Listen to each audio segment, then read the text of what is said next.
মার্কিন president Donald Trump দাবি করেছেন ইরান উল্লেখযোগ্য ছাড়ের প্রস্তাব দিয়েছে।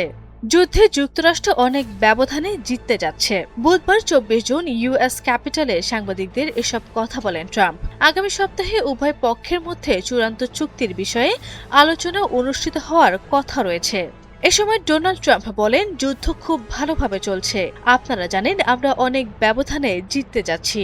ইরান অনেক বড় বড় ছাড় দিচ্ছে। দেখা যাক কি হয়, তবে চুক্তি খুবই শক্তিশালী হয়েছে।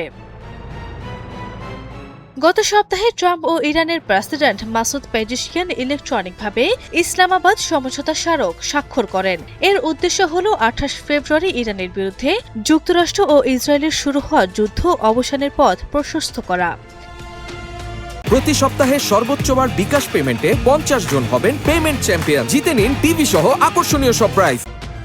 এই সমঝোতা স্মারক অনুসারে ইরানের পারমাণবিক কর্মসূচি এবং দেশটির ওপর বিদ্যমান আন্তর্জাতিক নিষেধাজ্ঞা সংক্রান্ত চূড়ান্ত চুক্তিতে পৌঁছানোর লক্ষ্যে ওয়াশিংটন ও তেহরান ২ মাস ধরে আলোচনা করবে, যা পরবর্তীতে বাড়ানো হতে পারে।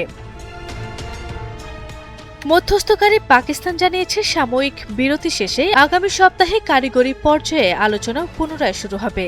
পররাষ্ট্রমন্ত্রী মার্কো রুবিও বুধবার বলেছেন, যুক্তরাষ্ট্র আশা করে ইরান অন্তর্বর্তীকালীন চুক্তির অধীনে তাদের বাধ্যবাধকতাগুলো মেনে চলবে।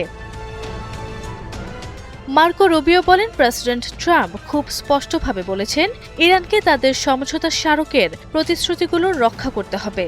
মার্কিন পররাষ্ট্রমন্ত্রী বলেন, যদি তারা তা করে আমরা এগোবো, আর যদি না করে তাহলে এই ব্যাপারে কি করা যায় সেজন্য প্রেসিডেন্টের হাতে বিকল্প পরিকল্পনা থাকবে। আশা করি তারা সেই প্রতিশ্রুতিগুলো রক্ষা করবে।